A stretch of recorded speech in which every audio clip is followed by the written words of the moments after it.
দাদা, তোমার সাথে এই সুন্দরী যুবতী মেয়েটা কে? তোর দাদি। মুরব্বী মুরব্বী, একদম ফাইজলামি করবেন না। সত্যি করে এখন তো ওই মেয়েটা কেনা? তোর মা সেরা। আপনার বউ? একদম ঠিক বলছো।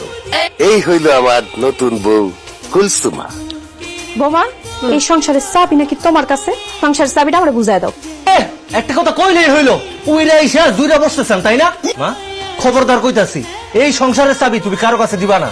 চুপ কাট বেয়াদব, এইখানে বড়রা কথা কইতাছে আর তুই ছোট হয়ে নাক গলাইতেছিস কেন? হ্যাঁ, আল্লাহ, এইসব আমি কি দেখতাছি? এসব তুমি কি করতেছো? কেন নাতি তুমি দেখতেছো না তোমার দাদার গোসল করা দিতেছি? দাদি, তুমি কত সুন্দর যুবতী একটা মাইয়া, তুমি কেন এরকম একটা বুইরা খাটাসে গোসল করাইবা? খবরদার, আমার জামাইরে বুইরা খাটাস কইবা না। আমি এসব আর সহ্য করতে পারতাছি না, আমার হিংসা লাগতাছে।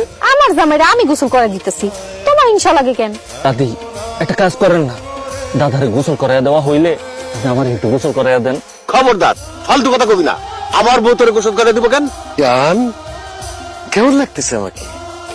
ও ওয়াও, তোমার যে কি সুন্দর লাগতেছে। আব্বা, আপনি এই বুড়া বয়সে জিন্সের প্যান্ট আর ফুল ফুল মার্কা শার্ট পরছেন কেন? আমার জামাইরে আমি কইছি জিন্সের প্যান্ট আর শার্ট পরতে। দাদি, সাইকেলে উঠেন। আমি তোমার সাইকেলে উঠবো কেন? আমি আবার যাত্রার সাইকেলে উঠি না। আর আমি হলাম আপনার নাতি। চলেন দুজনে মিললা কুয়াশা সিনেমা হলে গিয়া একটা সিনেমা দেখে আসি। তোমার লগে আমি সিনেমা দেখতে যাবো কেন? আমার জামাই আছে, সিনেমা যদি দেখতে হয় আমি আমার জামাই লগে যাই সিনেমা দেখবো। এই যে, আচ্ছা দাদি, আমার মতো এমন সুন্দর হ্যান্ডসাম একটা পোলা আপনারা পড়াইতে পারতাছি না, কিন্তু আমার দাদার মতো এমন বুইরা একটা খাটাস আপনারা পড়াইলো কেমনে কোন তো? এটা গোপন ব্যাপার, তোমারে বলা যাবে না। কিরে শান্ত, কালকে রাইতে নাকি তো দাদির লগে তুই ঘুমায় আছিলি? এই জালিমের বাচ্চা, আমার দাদি হইলো আমার দাদার বউ, আমার বউ তো না। আমি কেন আমার দাদির লগে ঘুমাইতে যাবো? তো একটা কাপুরুষ। কি?